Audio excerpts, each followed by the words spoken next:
All right, you know what it is. Welcome to another edition of Quicksilva Show presents Who Is. And before we put the camera on this, brother, like every single episode we've done of Who Is podcast, every DJ, every radio personality, everybody has mentioned one person.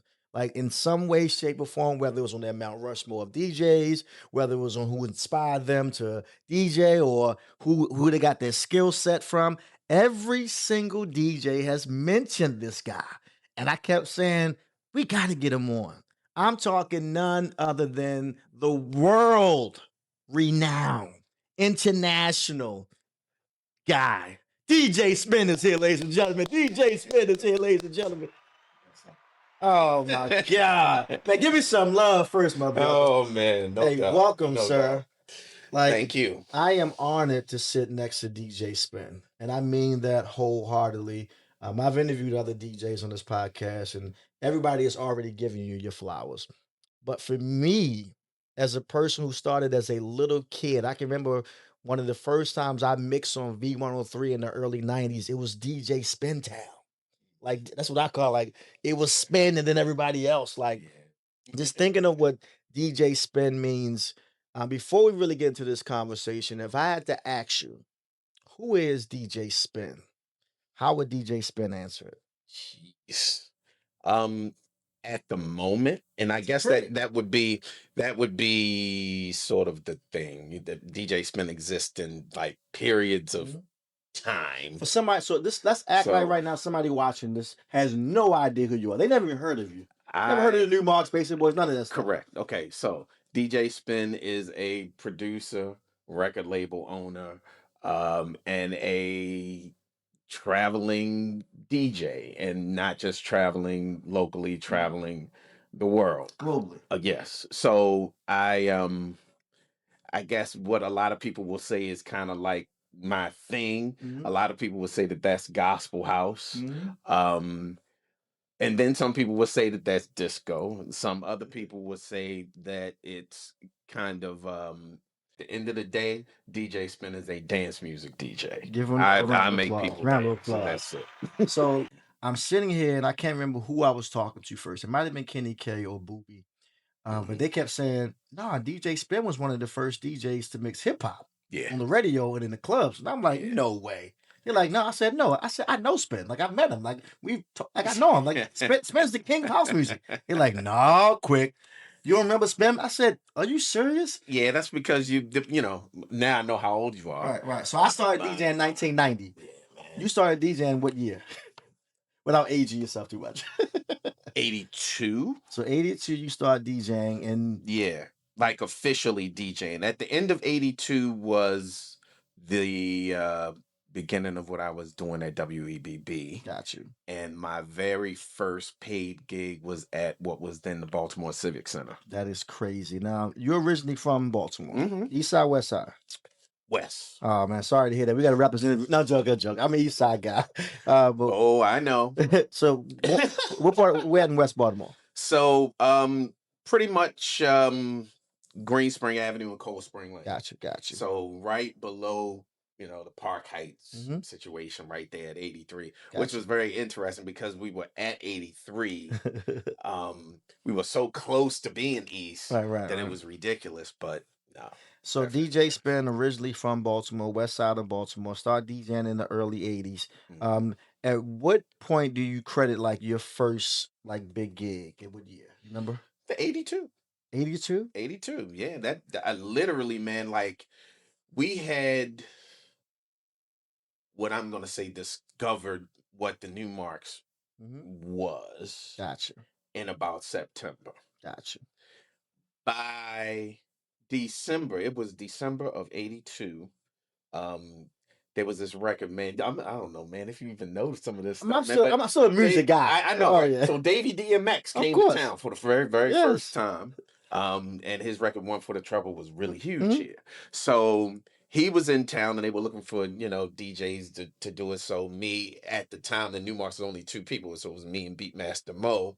So we kind of got our four turntables, did a four turntable thing, and Wow. that was the first Numarx gig officially. So let's stay here for a second for those who might not know what the Numarx is. The Numarx was what? Numarx was a hip hop group, kind of like a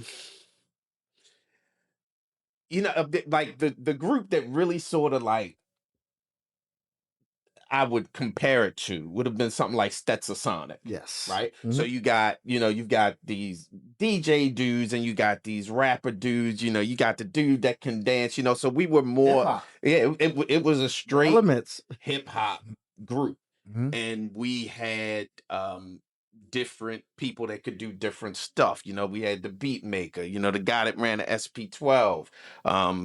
So, we were kind of like an all encompassed hip hop group. Now, once again, for What we those were. who might not know, the Numarx, you Mo, and then of course Cool Rod, and then the Right. guy we all know, Kevin Lyles. Yes. And at what point did they join? Junie James. And Junie, so were you the original members, you and Mo? Like, I created it. so you created Numarx. Yes. Hold on, give it a round of applause. Come on, like we're not gonna just brush over that. Yeah. We're not gonna brush over I that. literally created it. It was one of those kind of, and it was by, we talk about how stuff, and I'm literally creating mixes from a pause button boombox. Oh, I remember those days. When Right. you sitting there trying to catch Yeah. that one part. Yeah. If you miss it, then you got to rewind it again. Or Yeah. oh, man. But it was, but I had gotten really good at it. Right. And I took this tape man up to Randy Dennis one day because I was listening to shout out to Randy Dennis, by the way. mad shout. Legendary. Yeah, mad shout. Took it to Randy Dennis, and my mom was with me. Like, I'm 13, so I walk in WEBB, and I ain't think it was going to turn into nothing, right? So anyway, here comes this guy out, and back then, he dressed to the nines, Going looking to like radio, which is crazy back then. looking like a gorgeous pimp. Come out like, what you got, young boy? You ain't got nothing in there, but I'm gonna take it out, check it out, and I'll be in touch. That's hilarious.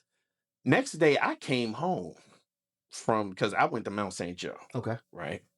So the big thing for us was because EBB went off during, like, it was the sundown to sunup station, right? Sun went down, EBB was off. And that was an AM station, by the way. Right, For those AM station. So when we got home, we would only have as many hours as the sun was around. Right. Okay, so I'm rushing home to do my normal thing, hear what's going on, what they got. This dude was playing the mix on the radio that day. Your mix. Wow. That day. I was like, wait a minute. Now I'm calling the request line like a, like a punter. And I'm like, yo, you playing my mix? He's like, oh, you the dude that came in yesterday? And the next thing, that turned into what it turned into. So DJ Spen is now on WEBB. It's on WEBB. And the first thing he asked me this live on air. He's like, so what's the name of your crew? Like, what? What's the crew? Just me. I went, man, I took a real quick look around. I looked at my Numarx mix. I said, we the Numarx. Wow. That was it. So that's how the Numarx started. Now, DJ Spen starts the Numarx. At what point did the Numarx become like a thing? It's a group in Baltimore.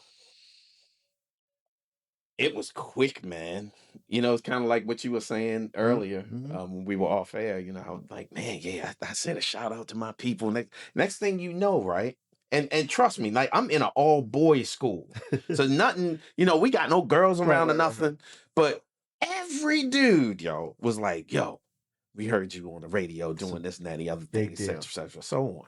And that prompted a whole bunch of cats calling me about, yo, I want to be down with this, right? So it was just me, and at the time it was supposed to be my cousins, man. So my cousin is DJ Kaboom. Wow. And his brother. So they were supposed to be with it, but because of finances and stuff, I think it just didn't work out how it was supposed to work out, because we needed to buy equipment, and it just got to be a lot, because two of them, it was two of them, and it was just, okay, so that didn't work out how I wanted. So strike one. Call my boy Moses. He's down. Okay, so we make that work out. About a year later, right? And I will say this. Oh, this is exclusive. I get the exclusive, guys. Yeah. Because he probably doesn't know this, and I don't think I've ever said this in an interview or anything. But next thing, I'm getting a call from a dude that used to be kind of like a semi-bully, right? When we was in middle school. So at the time, he's now at Cardinal Gibbons with Moses. And Mo calls me and is like, yo, Rod want to come over. Because he say that he can rhyme. Cool Rod, ladies and gentlemen. I was like, you lie. I said, you absolutely, because Right. Rod was such a bully. You can say it. well, And that's our guy. well, it was never really a bully to me, right? Mhm. But he had such a presence. That same presence that he has now Still has it today. intimidates cats. So the bottom line is like he, his kind of lofty, jolly situation, and I'm like, you cannot be serious. That dude is not serious enough to do nothing. He's gonna be security for the group if anything. Man. Quick, let me tell you, that dude came into my basement and laid one on me, and I was like, yeah, you down, you in. Gotcha. So now all of a sudden the group is taking shape because now I got an MC. Mm-hmm. He says, well, I got a cousin. Like, okay, he's a little older, but he's good. So his cousin comes over. His cousin, serious, very, very meticulous, musically knowledgeable. Mm-hmm. And because he was a couple of years older, he had a little bit more knowledge and was able to go places and do some things that we weren't able to do. I know where you're going with this. Junie Jam. So he comes in, that settles that. He was in school at Woodlawn with Kevin. Kevin Lyles, by the way, ladies and gentlemen. Now Kevin didn't join in. Now we were a 4-man team for about 2 years probably before Kevin came in. So Kevin came in when Rod was doing what Rod was doing. Next thing, now we got routines. Now we're now you're officially a group. Yeah. So by 84, we were opening for Run DMC, LL Cool J. Man, we did a big thing at the Civic Center with Heavy D. And the Civic Center, for y'all who don't know, a little younger, that's the arena, the arena that you know now. Yeah, the Civic Arena, and I don't even know. Right, I don't know what it's called now. Arena downtown on Baltimore Street. You know what I'm talking about. And man, that's how we got our footing and took off from that. Got you. So now the Numarx are officially a group. DJ Spen, the founder that we now know. And then fast forward a little bit, Numarx had some success with music and touring the world with celebrities. And then this song, Girl You Know It's True, comes out. Now, for those who don't know, you might be like, yeah, I know that song. That's Milli Vanilli's song. Yeah. Can you give me the history? So did you co-write Girl You Know It's True? So you one of the writers of Girl You Know It's True that the world found out from Milli Vanilli. So how did that happen? Give me like the real story on how they stole her from you or something. I want to hear directly from DJ Spen what happened. So we were with a record label. Mm-hmm. We had done our second record with this particular label. Okay. It's a label called Studio Records, which was out of Oxon Hill. Gotcha. All right. So Rhyme So Deaf was kind of a situation that took us from being just a local entity. Now we're becoming, we're being heard in Virginia, Mm-hmm. we're being heard in Philly, we're being heard in you're regional now. You're going to region. So it's starting to bubble. We start to record an album, man, with these guys. And at the time, you got to understand, right? The group had a crazy dynamic. So there was me who was the really I was the weird one, right? Really? Yeah, absolutely weird. Wayne was the pretty boy. So Moses was the pretty boy. So was Junie on that kind of thing. Rod was the street connect / security / right. He gave us the mad street cred, right? Mm-hmm. And Kevin was the also another kind of an anomaly at the time. So what we would do is we had a full album's worth of stuff, and everybody kind of got their creative thing off. Gotcha. Kevin's creative thing was I Remember Your Name was the first thing, and then we came up with this Girl You Know It's True thing because me, Kevin, and Moses worked as telemarketers, right? Wow. So we go to school, come home, all go to this telemarketing firm, man, where we literally... I couldn't imagine DJ Spen as a telemarketer. That's crazy. I couldn't imagine it either. It didn't. It lasted for as long as it did, but Well. whatever. So we were all the three of us would be calling trying to sell timeshares in Ocean City. Oh my God! Right?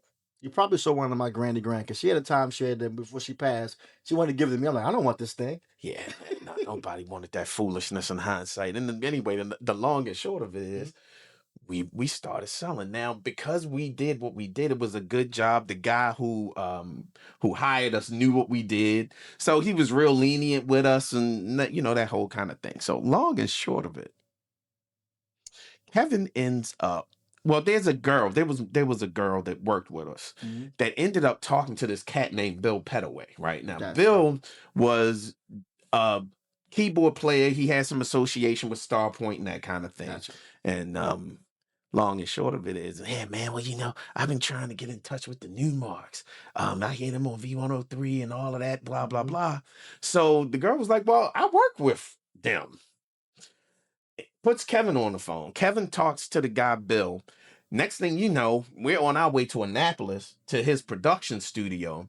And I mean, when I say he had a production studio, it was laid out. Right. So he was a musician, and he had all of the 808s, the 909s, he had everything. Wow. Man, he started playing this one particular track, which was Girl You Know It's True before.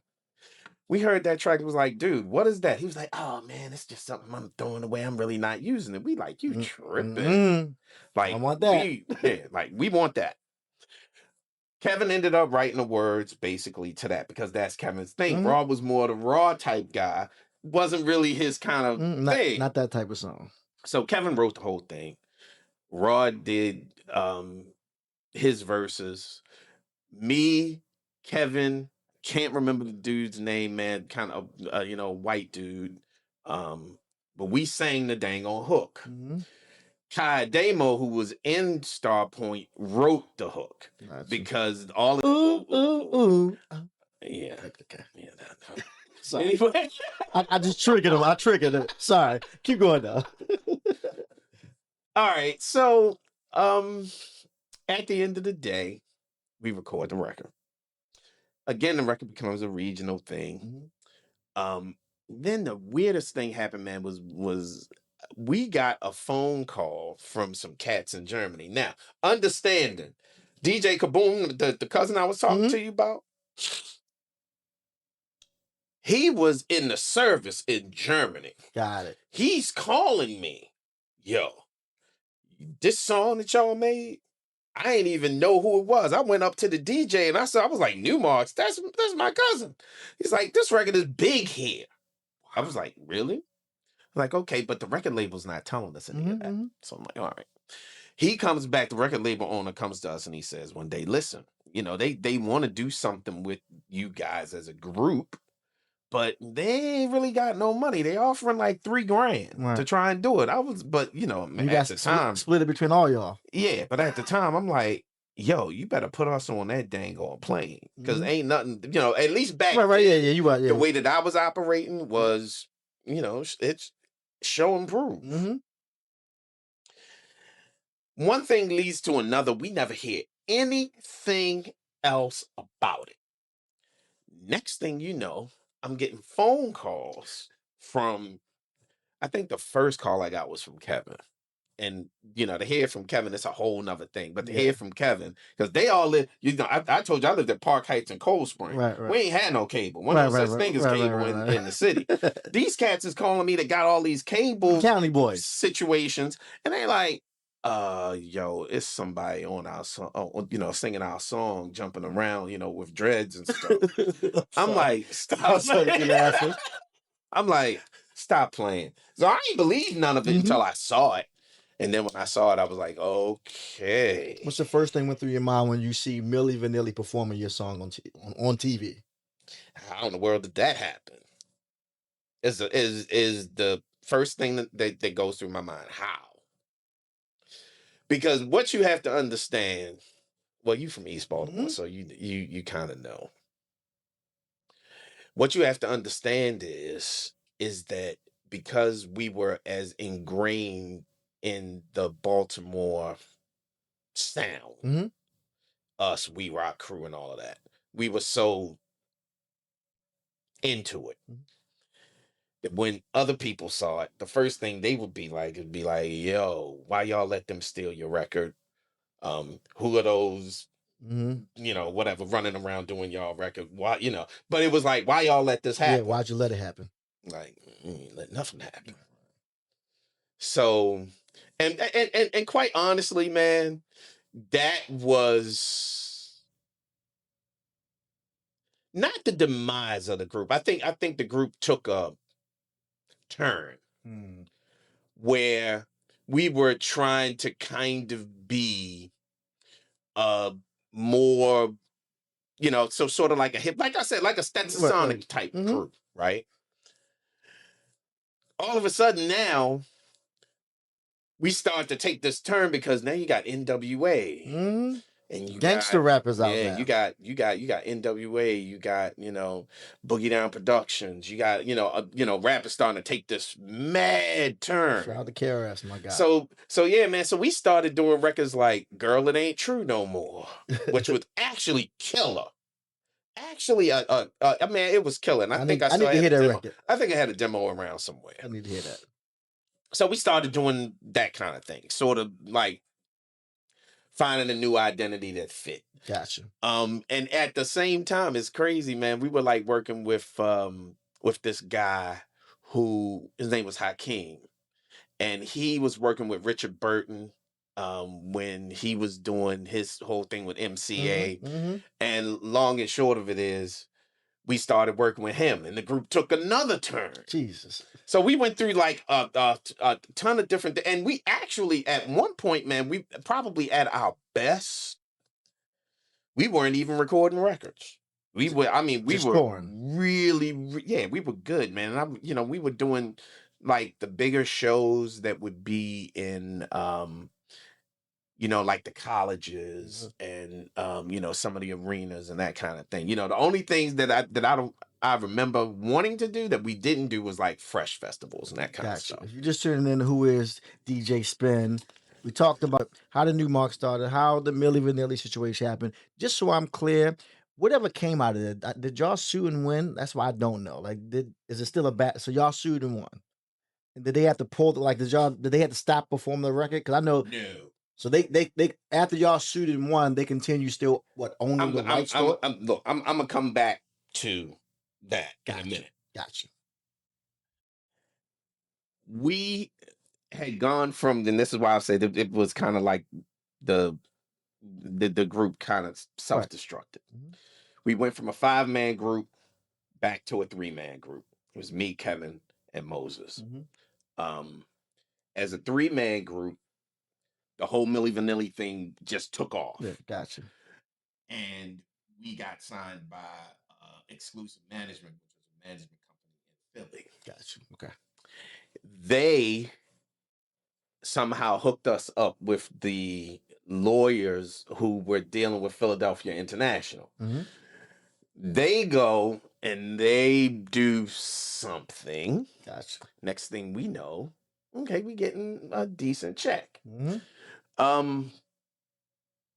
Which allowed us to buy cars and houses and that kind of thing. So this is a substantial so that check was at the moment. It was of substance for sure. We were still trying to do what we were doing, but we couldn't for having a number one record like that, having written a number one record like that. Every door, man, that we tried to walk through as a group just didn't work. Wow. And in hindsight being 2020, I think that it may have been because of the dynamic of what we were doing. And like I said, things had drastically changed. Gotcha. We were like this kind of clean cut group, and nothing clean cut was coming out. Now y'all look like hip hop.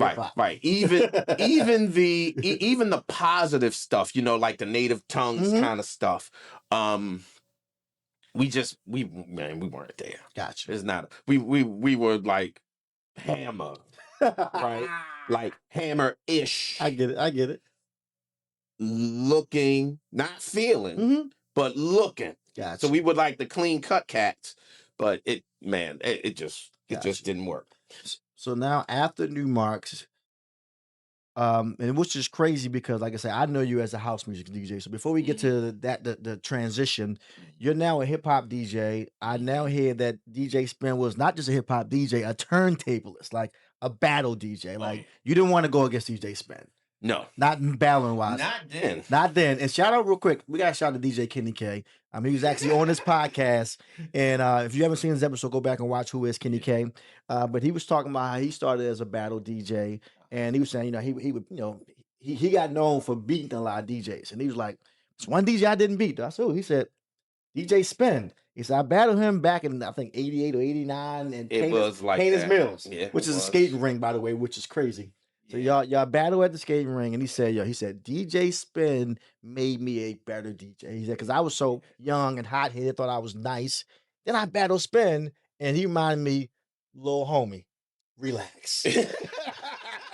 You're not as good as you think you are. No, to be fair, he was really good. But I think that because I had already been in other situations, right? So the first big battle, probably the biggest battle maybe that ever happened here, was me and Terry T.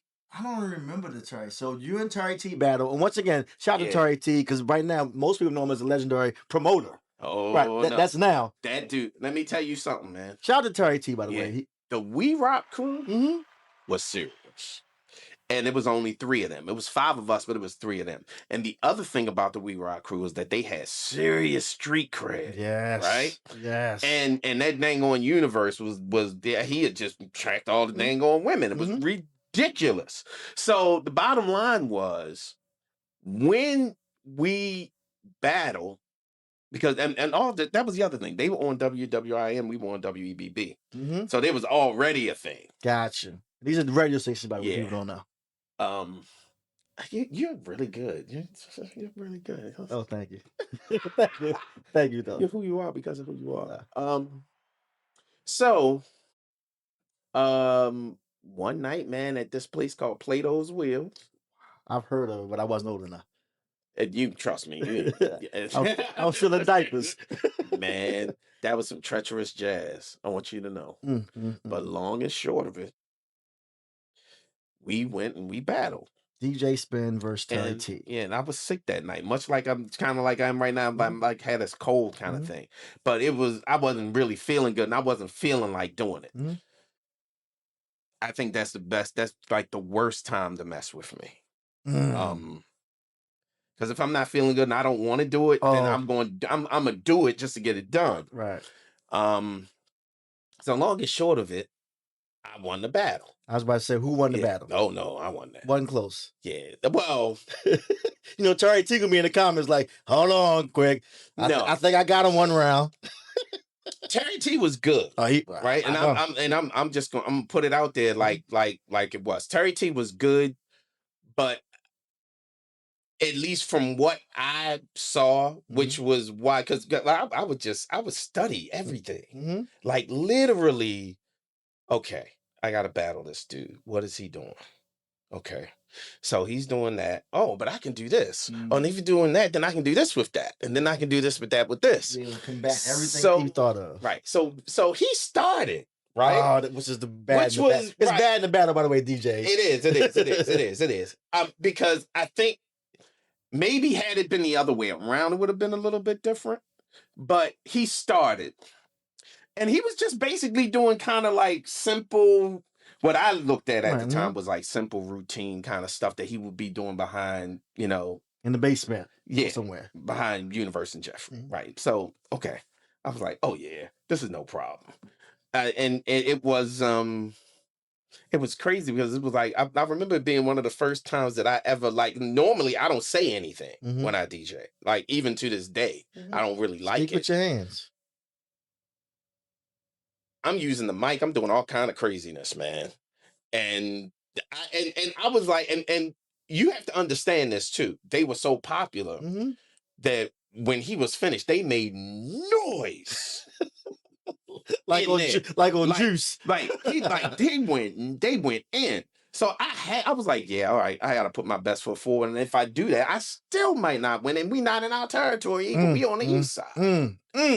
So fortunately that we pulled it out. So that was what that was. But that kind of led me to a bunch of other little things that would go on. And I would, like I said, man, I was just a study. And one of the biggest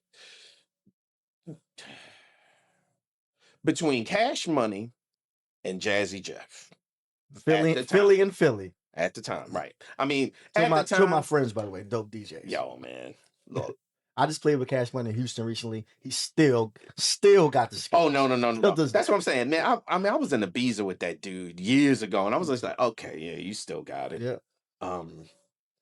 Long and short, we had family in New York. We'd get in the car, we would drive up, and I would literally have that boombox on full tilt record everything, right? And I heard Jazzy Jeff and the Fresh Prince do a show. They were doing a show on like a Sunday afternoon. You understand what I'm saying? A Sunday afternoon. Right. This is the Lord's Day. Jeff was doing stuff. I was like, oh, he can't be doing that live. There's no way he's doing this. So I studied and studied and studied and listened and studied. I was like, how the heck is he doing this? Next thing I know, I'm doing. I'm like, oh, and that was it. Right. Once I. That's the thing, man. I'm a mimic guy, man. But it's like if I see I'm not it, gonna say I'm a mimic guy. You're a guy who takes, and myself as well. We take bits and pieces from other people and make ourselves. So I'm not saying you're not a copycat of anybody. You're DJ Spen. Listen. Don't get it twisted. It is copying, and the reason why I'm saying it, the reason why I'm saying that is that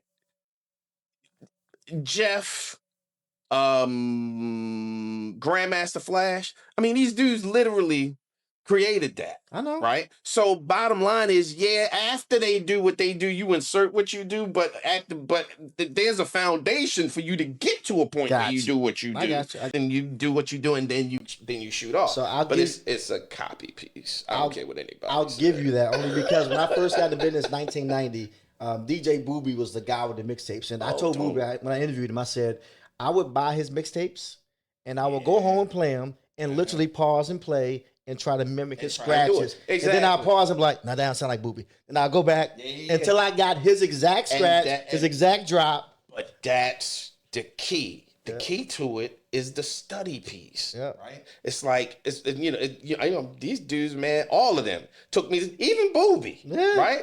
Booby was so fast. Yes. Cause I'm doing these moves with hip hop records. And that was my Booby was so fast. He's doing the stuff with club records. I'm like, yo, what in the world? And at one point I just said, you know what? Forget it. You sound like if I battle this cat, I'ma lose. And you sound like Sean Caesar. Sean Caesar told me, he said, I knew I had to stop DJing because Booby was scratching club and house music. He said, we came in an era where you blend house music. You don't scratch club house music. He said, then you hear this guy come out of nowhere from Poplar Grove Street, and he's exactly. Yeah. Like, I'm like, what in the world? You don't scratch club music. Yeah, he was gone. He changed again. Shout out once again, DJ Booby. Yeah, man. If you missed this episode, Booby's my brother, man. Yeah, watch that. Now, that's my little brother. We're talking to DJ Spen, by the way. And now Numarx happened. Battle and DJing happened. He battles Terry T, beats Terry T. You're on radio. Let's go back to Kenny K. Oh yeah. I'm sorry. Right. Let me deal with this because I gotta give him his props. He was good, right? You said the problem with Kenny was that he hadn't really been, I guess, around. I want to say he said if you wasn't his first battle, you were one of his first battles. So man, I was battling dudes in Philly and stuff. Right. And don't get it twisted, yo. Philly was the mecca. I mean, that's this off-brand dude, yo. I was like, just dude, and I literally had to go through a 3-round battle with this guy, right? And the only reason I beat him, in my mind, he beat me the first 2 rounds. Everybody will say, well, the second round was whatever, but the third round, I literally did this thing with Drummer's Beat where I changed the speed. Wow. So once because I'm like, okay, I'm seeing what he's doing. He's more precise than me. I'm not going to get that. So I got to do something else. Something you gotta be So I different. literally changed the speed, did this other stuff, and they were like, ooh, and I was like, okay, so that's it. But that's why Kenny lost that. Kenny, the only reason that he lost was because I'm standing, I'm looking at him. Okay, I see what you're doing. I'm not gonna try to do what you do. I just did something different. Got you. Shout out to Kenny K once again. Yeah, that because he was dope. Don't get it twisted. So it still is. Absolutely still is. DJ Spen, start off as a hip hop DJ. Of course, you end up on radio, WEBB, then go to V103, then go to 92Q, then go to KYS in DC. Like, you had an extensive radio career on top of being this dope hip hop DJ. But then you have an idea, and I make sure I'm getting the timeline correctly. After you're known for Numarx and being a turntablist, a battle DJ. This is how DJ Spen is introduced to the world. This battle dope hip hop DJ that will demolish you in the battle, rock out on the party and on the radio and a part of a group. Then you decide, I want to take a shift. So around 89, I'm going to make sure I'm reading this correctly, you link up with the Basement Boys. Right. Who were who? Basement Boys were who at the time? Tommy Davis, Teddy Douglas, and Jay Steino. And you become a member of the Basement Boys. No. Okay, so I was still, Numarx was still running. Gotcha. All right. It was still me, Kevin, and Moses.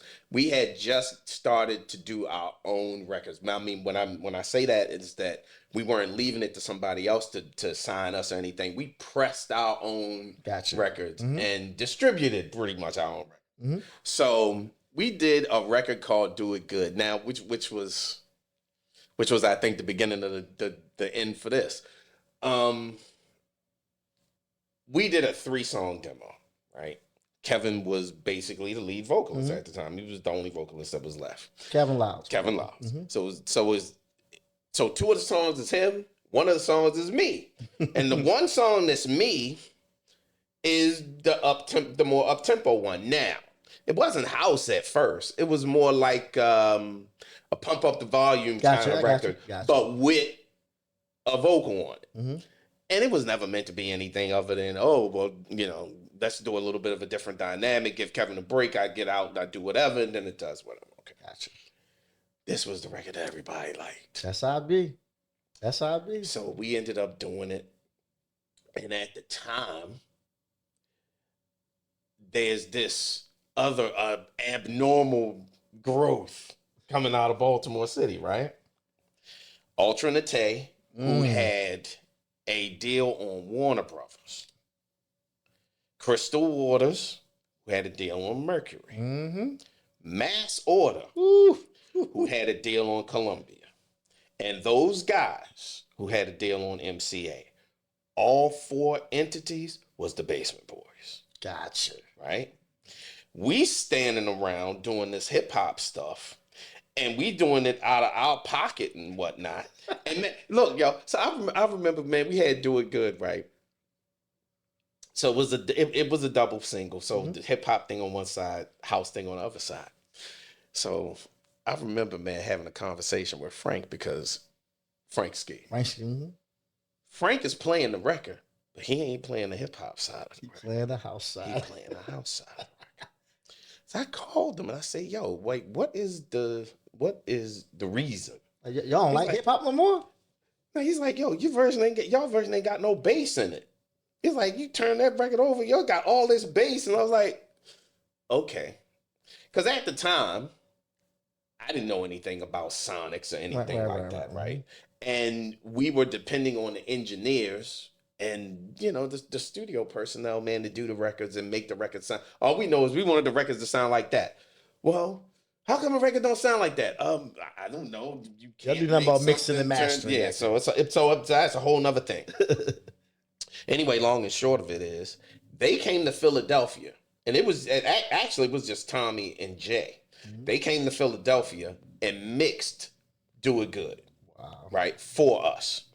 We put the record out and it took off legs, man. It goes like viral was a thing. Yeah, they ain't going there international because Tony Humphries was playing it. Wow.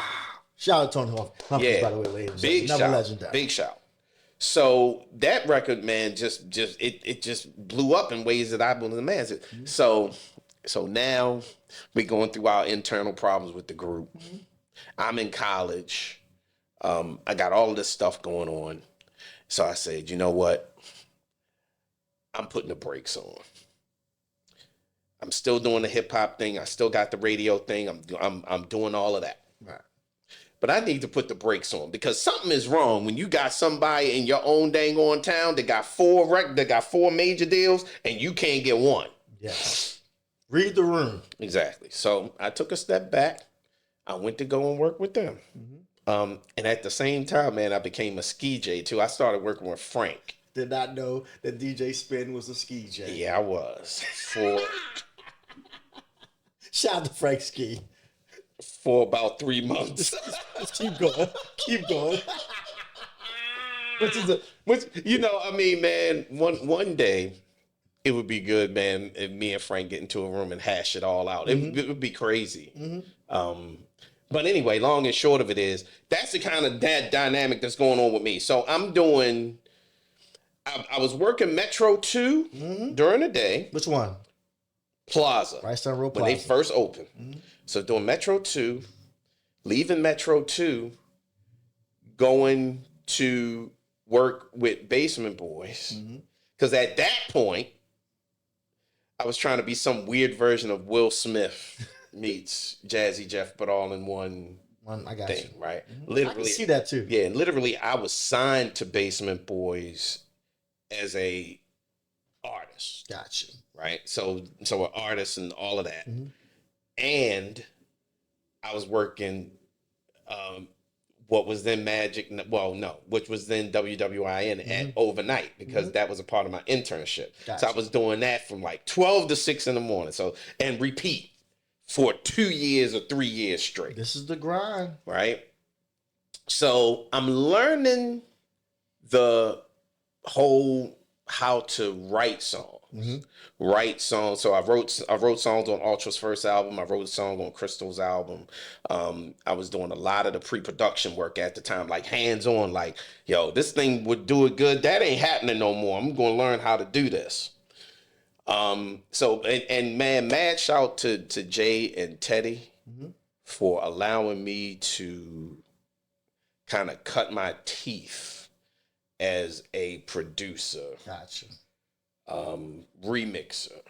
I would like, it was a job, man. I would like literally go down and I would set records up for them to take and mix. So doing the beats, doing, you know, everything that I needed to do to make sure that they had something viable to work with.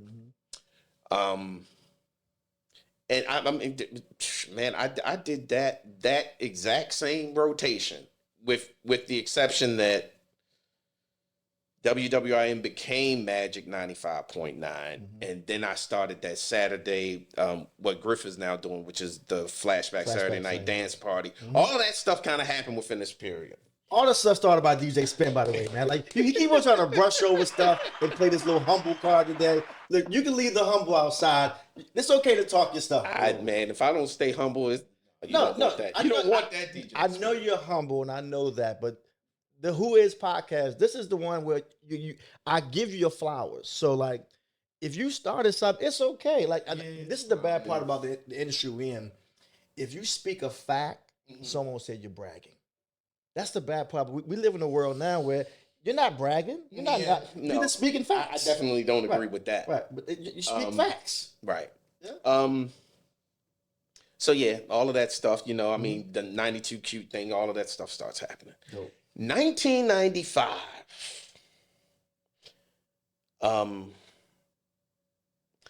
Jay and Teddy, because they had, you know, with everything that was going on with Crystal, everything that had happened with Ultra, and you know, they were like huge. So they were traveling the world international. And stuff. So one day, man, they left me home with that dang on SSL board for like 2 weeks or something crazy. And your life changed. And I decided, okay, I got keys to this building.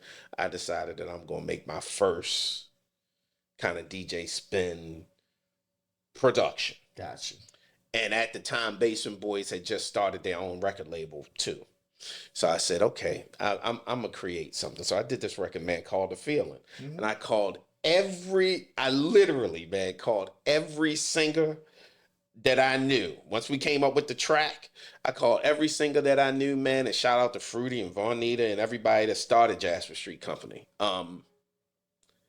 Man, they came in and I just said, this is gonna be fun. I'm not trying to make anything that's too scripted. Go in there and sing about how you feel right now. First person, second person, third person, fourth. This 10-minute record, man, we came out with. That record set the stage for who is the house music DJ Spen. That I came to know. That you sort of came to know. And it was like a snowball rolling down the hill from that. And DJ Spen, if we fast forward it kind of to now, and we still have so much more to talk about, but we fast forward to now, DJ Spen has now become internationally known, recognized. Correct me on this one. You have a Grammy for Billboard. You have a Billboard. Once again, this is about giving you flowers because he's trying to be humble here, the guy. You have a #1 song on Billboard dance chart. Am I wrong for saying that? 2 of them. Oh my God! Come on, y'all! Come on! He's coming out of his shell. He's coming out of his shell. One was a remix of Donna Summer, actually. And you better think. No. That Donna Summer was actually Hot Stuff. Oh yes. But Think was the other one. That's on. You have a #1 on. Gotcha. So 2 #1s on Billboard dance music chart. Any other accolades that I might not know about? That those are just the Billboard. Right. Outside of the Milli Vanilli stuff, we have a Grammy nomination for Jasper Street Company again, which happened with Teddy. Gotcha. Which was Louis Vega's remix of Praying for You. Nice. Those are what I'm gonna say, like the ones. The ones. Everything else is, decent. I mean, and I'm saying, and the problem is that I've been blessed with so many good things. I don't see one as being necessarily bigger than the other. I understand. And it's so much of it, half of it I can't remember. But that's serious, man. But I will tell you another thing, man. Like, between me and that guy Beatmaster Moses probably came up with what is Baltimore Club too. That's the only other thing. Hold on, pause, time out, because right now you're ready to shake the table. Hold on. The table's about to be shaken, so make sure I heard you correctly. Because somebody gonna hear or they might misquote it. And this podcast is about this is not about misquoting. We only speak facts. So you would say that DJ Spen was one of the people who invented or started club music, the Baltimore Club stuff, not house music. And once again, everybody, house music and club music, I would say, are 2 different things. They're cousins, very close, but not the exact same drum pattern and beat. No. You would say that DJ, even though it once was. So, at what point do you say you credit yourself and who else? Moses of creating Baltimore club music. 87. And what song would you say was like the first Baltimore club record? Get the Hoe. Oh, that was DJ Spen? Holy sh! Come on, y'all! Yeah. So Get the Hoe, and for DJs, like, and it's crazy. Like, I played that record still when I first started DJing back in like 90, so that record sounds horrible. I can't even play it. It don't matter, man. But so horrible sound. I would argue was Get the Hoe the first original Baltimore club record? I'm trying to sit here and think I'm going to tell you why. I'm going to tell you why. We had a big storm here, 87. This big snowstorm, right? And it was one of the times where all of the guys had like left all of the stuff because my house was kind of like the headquarters for Numarx stuff. So these they left everything. It was me and Moses, and he stayed the night over at the house, and he couldn't go nowhere because everybody was snowed in. So we got downstairs, man, and started being creative. And he had made this house beat. So he was just experimenting, man, making this house beat on a 909. I had Schoolie D. Wow. Modern Romance. Oh man. Geez, I can't even remember the guy's name, man. Long and short of it is, Rudy Ray Moore. Long and short of it is, I said, man, let's experiment and try this because you know Tommy was working at Metro Stereo, Yes, the big one in Mondawmin. And every now and again, man, I would go in there and just play him some stuff, man. So we made this record. Get the hoe, yeah, right. So I sampled my voice on a little. I can't even remember. So that's you saying "Get the Hoe." Get the hoe, get the hoe. Yeah, that's Holy me. Holy crap! So Schoolie D with the yeah, and I'm not Schoolie D. Beastie Boys with the yeah. You gotta. Everybody says it's you gotta, but it was $2. Yeah. So that's saying $2. Yeah, Schoolie All D. this time you thought I was saying Schoolie D, $2 bitches. Oh my God. Yeah, so that's this is history right now. Yeah, so yeah, history. And it's funny to me because everybody. And I'm guilty of it, man. You would hear something on the record and you would think it's saying something that it ain't saying nowhere near what that record is. So, or what the record's saying. So we pull it together. I take a tape, man, literally a cassette tape down to Metro Stereo. I give it to Tommy, and Tommy's like, "Yo, what is this?" I said, it's man, we just came up with it, and we kind of came up with it as kind of like a joke, whatever. He was like, man, I'm gonna put that out. I'm like, shut up. Yeah. And so I ain't think nothing more about it, right? So he literally, and he's this guy to this day. Spen, you need to go back, do this, do this, do this, do this, do this. I'm just like playing around. I'm like, why am I doing this? Ain't nothing coming to this foolishness. It's not literally, it's on a cassette. Right. Give it back to him. And he's like jumping and losing his mind like Tommy does. Yep, he still does that when he DJs his day. To this minute. He swears to me that he's gonna put it out. I'm like, whatever, right? Because at the time we in full-blown Numarx mode. I walk into that store one day quick. And no time the vinyl's up on the wall. Holy crap. What label is it on? Tom Mix Records. That man put his name on it. Right. Tom Mix Records, right? Which is a crazy thing. He called the record Get the Hoe, HOLE. Yo, why you call this record Get the Hoe? He's like, because I can't make a record talking about a hoe. I mean, I'm like, you talking about a hole? Right. Like, really, yo? Like, which get the way? Right. And then he called, we called the group Them Niggas.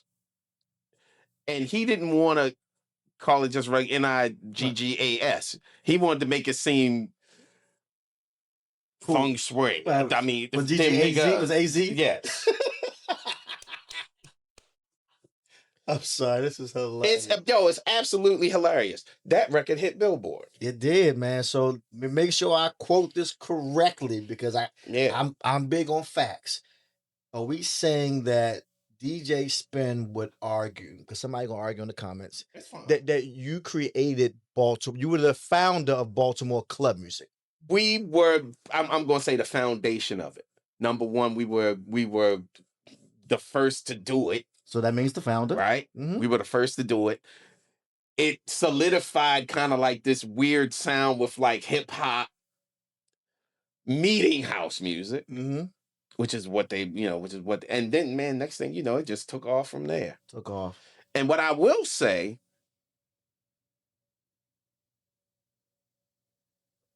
between the Unruly guys and Frank, Sean C, Scotty B, between them guys, they literally, if we were the foundation, they were the next step to get it out.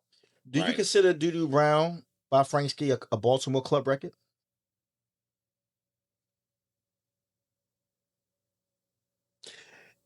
Yeah. Why did it take you so long to answer that?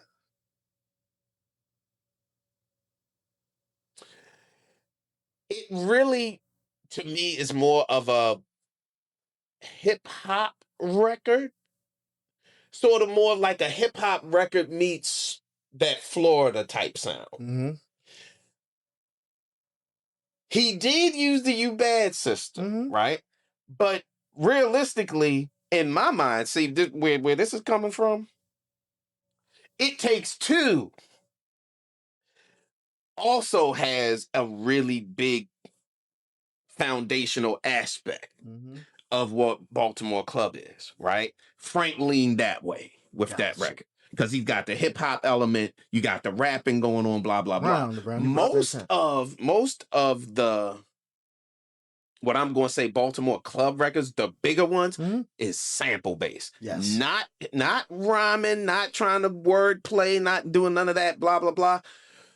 Kill a beat, some hip hop samples, and that's it. Shout out to that Unruly. to me, right? That to me is what Baltimore Club is. Now, of course, then you got the Miss Tonys and that kind of thing. Then it takes whatever.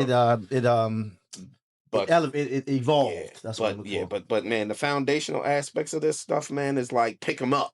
Yes, that's a club record. You know what I mean? Right. That it don't get more club music. Baltimore Club music than that. Man, if you're just sitting there, we talking to the legendary WhoIs DJ Spen. Man, when I said you just shook the table because I never thought about that. And of course, I remember Get the Hoe. But when you said it, I'm like, let me think about it. Before that, was there any Baltimore Club records? And this is so important that I keep putting the air quotes up because, I was on a previous podcast and people were trying to say, well, Baltimore and house is the same. I said, no, it's not. See, and that's but that in my mind that's arguable. You can argue that. So as DJ Spen, a guy who I can argue is one of the founders of Baltimore club music, who is now an international superstar house music DJ. Is house music and Baltimore club the same? And before you answer that, I'm asking because if I book DJ Spen in Ibiza for a festival, a house music festival, and you come in and you're playing Pick 'em Up, am I okay with that? I booked you. I know you can, but because you're DJ Spen. But say you're DJ Spen, you can do what you want. I think that's where this is all. But the average house music DJ, can he come and play a half hour of Baltimore Club and get away with it? No. So it's different. It doesn't make it but dude, you got to remember, right? I came up in the era of what I'm gonna call Wayne Davis. Right? Shout out to legendary Wayne Davis was so legendary that I'm 11 years old, right? I don't know nothing about Odell's or anything. My brother's bringing home tapes, right, of this guy who was mixing, and I mean, this is all it was. Kraftwerk's numbers with Martin Circus. Over and over and over and over again. I was like, what the heck is this? That was my introduction to mixing, was like, what is he doing with these records? And all of a sudden you start, I started learning how. Now,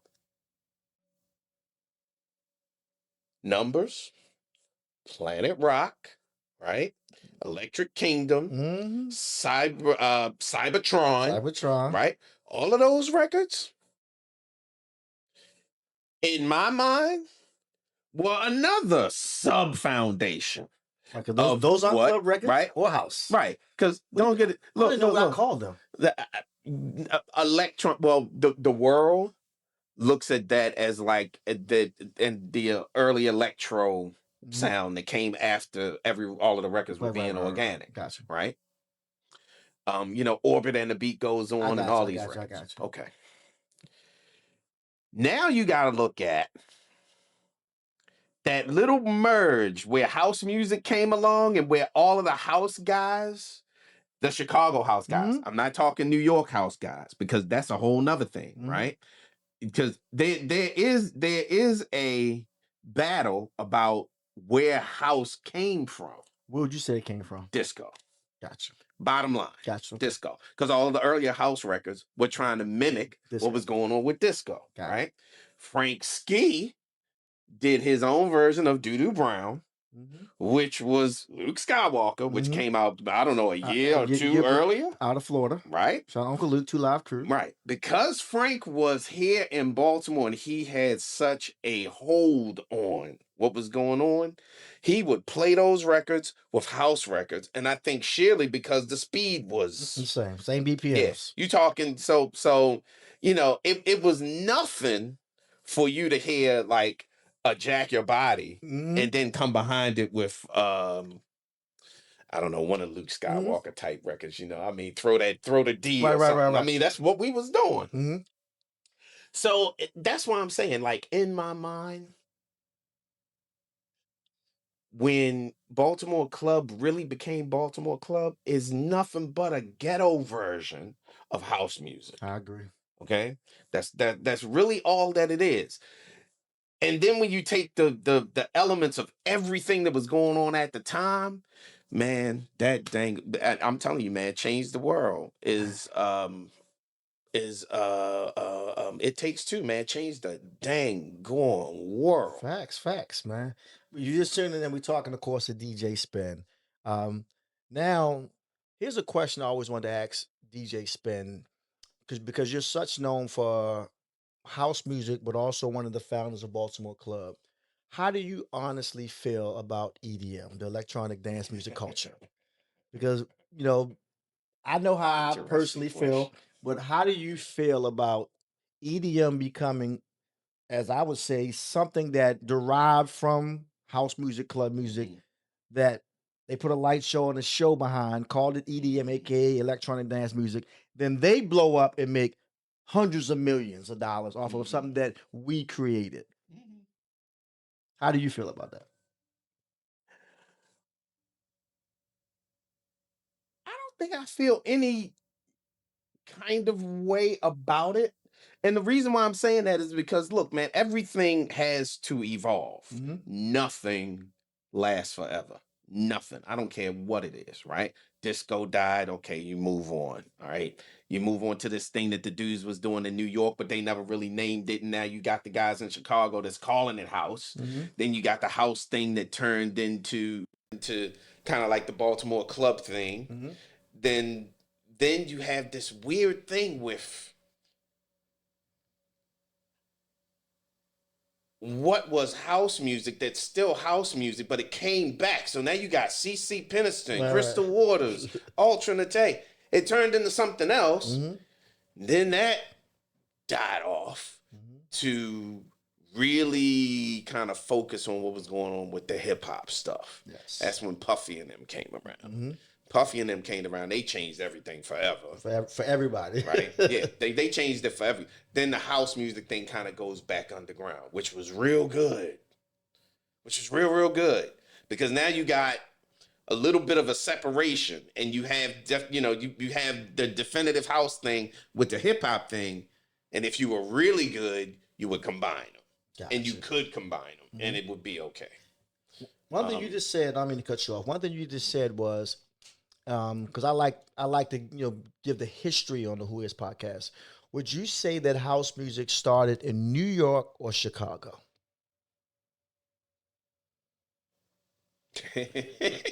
I'm good at this, man.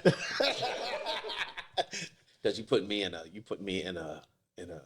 But I don't want anybody, don't lose no endorsements. No. Oh, answering this question. No, it's fine. House music was coined in Chicago. Right? But again, it's derived from disco. Long and short of it, no matter how you cut that cake, it's derived from that thing that happened in the mid to late 70s called disco music. It's derived from. And that was in New York. That was yes, New York. Yeah. I mean, Studio 54, Paradise Garage, it's a New York thing. Gotcha. That Frankie Knuckles. Shout out to OG. Yeah, that Frankie Knuckles literally took that to Chicago. Now, Chicago's had their own thing going on. Don't get it twisted. Of course. You had dudes, man, that was kind of doing what we was doing here. You know what I mean? And expanding what was going on in Chicago with the sounds and the music. They, same records and all of that kind of a thing. But yeah, when you had, these dudes like Steve Hurley and them guys, started making records, Jesse Saunders with the on and on. That's Chicago. They coined the phrase no matter how you look at it. So at the present moment right now, you've done a lot. You've won a lot. You've toured the world. You produced for some of the bigger house artists, hip hop artists. You've been a part of the culture. I'm not even gonna say hip hop. I'm gonna say music. You've been a part of the culture of music from hip hop to house and everything in between for decades now. Which is once again, give him a round of applause because that's commendable because it's not easy. It's not easy being not just relevant for decades. It's really difficult being relevant and number one. Because I'm gonna argue and say this and argue in the comments amongst yourselves. In the world that Spen has created for himself, you've been the top dog. If you talk to anybody, every single DJ on this podcast who's been on it, every DJ has mentioned DJ Spen, the GOAT. DJ Spen, Mount Rushmore. DJ Spen, the founder. DJ Spen, like you have been mentioned on not every other. I want you to give you these flowers. Every DJ who has spoken has said nothing but great things about DJ Spen. And that is difficult to be 30, 40 years plus in the business. And people still, you're the inspiration. Like, this is good, but I want to do it like Spen. Or like, what's next now for DJ Spen? Because DJ Spen, you've done, somebody can argue, he's done it all. He's done everything. Anything that you can think of and dream of doing by the grace, the goodness of your talent, hustle, and God, you've done it. Now what? To be honest with you, Quick, I have been a guy that puts one foot in front of the other. And ever since I've known, like the whole thing that happened with the WEBB thing, okay, I got a passion.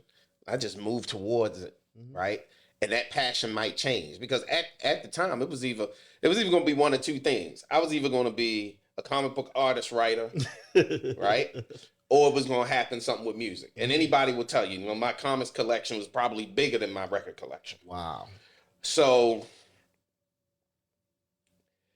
I just I've been I guess it's crazy for me to say this, but I think I've just literally put one foot in front of the other and just, because music is always changing, which is and it's always challenging to me, right?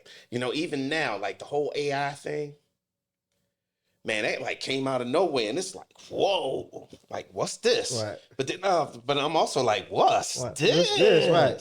Right. Shout out to my producer Larry. He was just telling me, he said, Quick, nowadays there's AI apps that I can now say, I want a song that sounds like DJ Spen produced it. Now put the 808 here. Correct. I want a snare there. Correct. And I want it to be this amount of bars. Know anything about and then, music and then press send. All you have to do is know how to type a prompt and be really good at typing. And now it sounds almost like, I'm not gonna say exactly because you're you, but it's gonna be close enough where I can argue Spen produced what it's gonna be is it's gonna be good. It might not sound like me. Right. It might not sound like anybody else or what you put into it. And they do that for copyright reasons.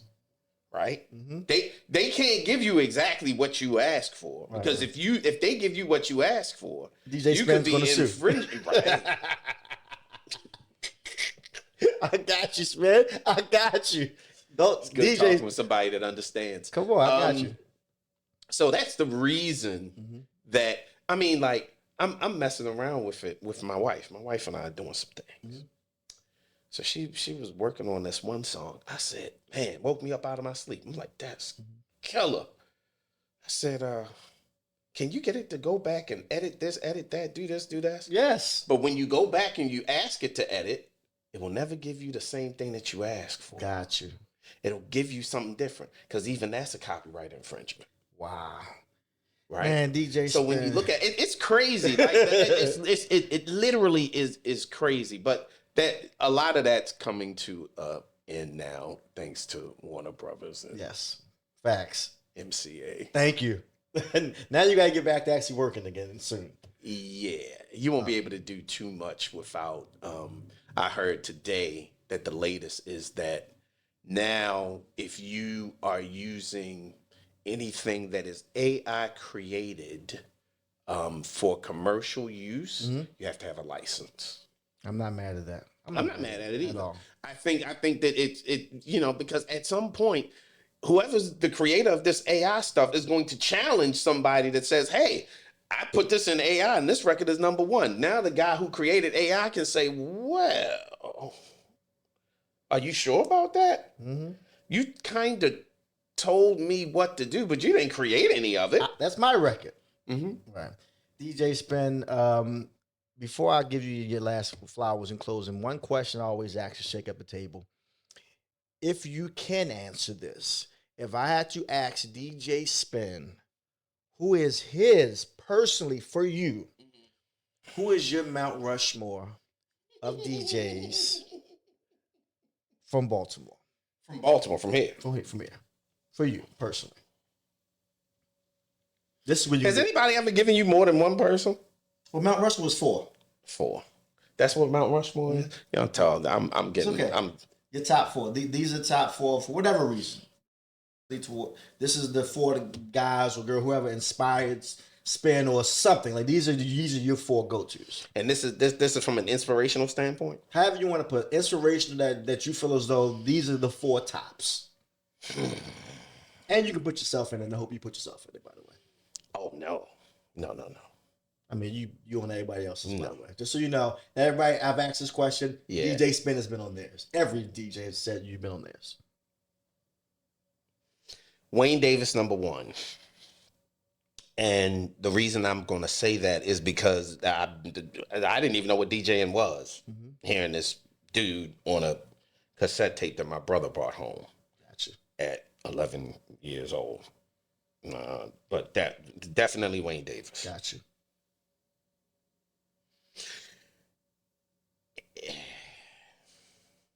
In the number 2 position, I gotta put two guys because I'm gonna say it that it's kind of like equal. Teddy and Tommy, Teddy Douglas, Tommy Davis, they gotta be in the number 2 position. And the reason I'm saying it is because they both in their own right are so creative with what they do.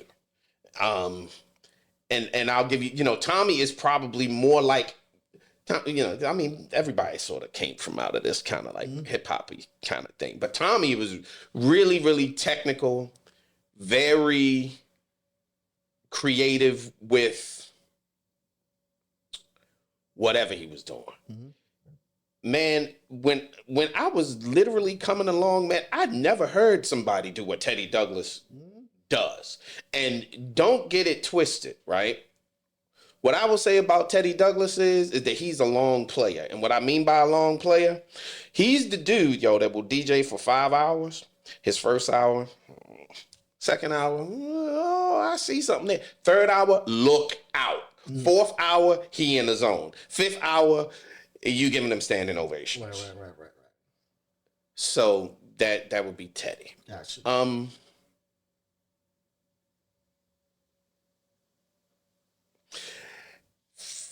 And they're not from Baltimore, so I guess I can't include them. Well, go ahead. I was going to say I have another kind of double, which would have been, and they're not from Baltimore, so it really doesn't count. But there's Jeffrey C. and Doug Lazy. I'm gonna say you can say that only because Jeffrey C. still had a lot of history in Baltimore. Yeah, Radio Club, both of them. Right? So a lot of people don't know that Doug Lazy was the original Vicious V. Right? Facts. Okay. I never thought about that. He was the original Vicious V. The original Vicious V was on WEBB. Same time as me, same time as Jeffrey C. All 3 of us were behind the AP crew.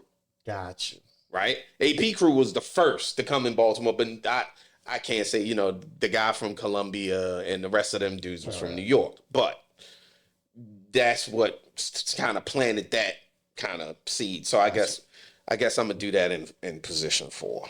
I'm not mad at that, man. Give it another round. Position- That's three. No, you got one more. So you got one more. And your last and final on your Mount Rushmore for DJ Spen would be who? On the real,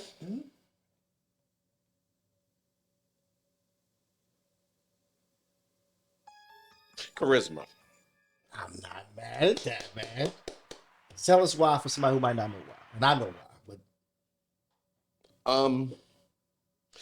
It's a little bit of a tough call because I can put a couple guys in it, but the only difference is that charisma is probably the most creative, especially with the technology. Mm-hmm. He's the most creative dude, man, that I have ever worked with. And it's not it's organic creativity. So when he's on fire, I never seen people lose it to a dude and he will do something that's completely off. But it was phenomenal. It was off. Yeah. And everybody loves it. Yeah. Right? And the only way that I've seen, I've seen him at his best probably overseas. But he just fun, Joe, just phenomenal. The stuff that you don't think that could ever happen, he figures out how to make it work. He figures out how to do it, and not just be creative for creative sake, but he's done something creative that literally engages the crowd. Ladies and gentlemen, in case you did not know who is DJ Spen, you now know who is DJ Spen. And we could talk for another 10 hours, but I want to say in closing, Spen, if no one has told you today, you have inspired not just myself, Quicksilva, but you have inspired a nation of DJs. You have inspired a culture of how we DJ, why we DJ, why we fall in love with the music first. Like you are really a walking testimony of what a dope DJ should be. Because like I've seen you live in person and I watch your lives on Instagram and your recaps, your energy when you're in your zone. I was teasing somebody. I said, "You ever seen Spen when he get in the zone?" And then he just start almost shouting like he's in church. But in his mind, he is in church. This is his church. Like DJ Spen, like when I perform on these big stages. A lot of that was watching how DJ Spen interacts with the crowd and how you feed off the crowd and the crowd pours it back. And then like I just want to tell you, I'm proud of you. I'm honored to know you. I'm honored to be able to call you a friend. I'm honored to be able to have your number and call you and you actually answer. like DJ Spen, you are legendary, my brother. And I just wanted to give you your flowers because I want to give them to you now while you can smell them. Because unfortunately, a lot of us don't get this type of praise until something happens to us. Yeah, I totally agree. So I want to say, I'll pray you receive it, brother. Man, I do. But listen, foundationally, DJ Spen is nothing without all of y'all. And what I mean by that is when I was on V103, man, I just remember calling you and you just saying yes and being receptive to the whole thing. And not for nothing, watching your progression as the DJ and personality and don't get it twisted, the husband, the father, everything else that you are, right? It's about the whole person. Thanks, man. And this, because I mean, we could do this, man, and tomorrow it'll all be gone, right? It's been that before. Yeah. And that's the thing. Right. To do this is to understand that it's up, it's down, it's sideways, it's backwards. But I am thankful to have been a part of this. I pray that God, man, will continue to bless you to continue to do this. Thank you. You and your family and all of your endeavors, because you're a bad dude, y'all. And it's really, my pleasure. And to be honest with you, man, I'm humbled to even be here. So Thanks, man. thank you for that. I love you, my All brother, right. and I mean that from the bottom of my heart, man. Who is DJ Spen? If anybody wants to get in contact and follow you on social media and download your music, where can they follow you or download or anything? Jeez, man. You can Google DJ Spen and all of this stuff will come up. But long and short of it, you know, I'm on Spotify, I'm on Apple. I've got the Praise Party, which is kind of a thing that you know that I've been doing since the pandemic. I'm working on a Praise Party album, so that's coming as well. Nice. But you know, Track Source, Beatport. I mean, just type in DJ SPEN, you'll see. Yeah. Which is fortunate because this whole technology thing and everything that's happening, sometimes, man, it's happening so fast. I'm just putting one foot in front of the other and just letting God do what God does. But I'm around. You can find me. Hey, DJ Spen right here on the WhoIs podcast, man. We have a new episode drops every Friday at noon, and I'm honored once again to reintroduce, if you did not know who this was, if you didn't, you probably been on a rock or something. But once again, DJ Spen, ladies and gentlemen, right here on the Quicksilva Show. Thank you, sir.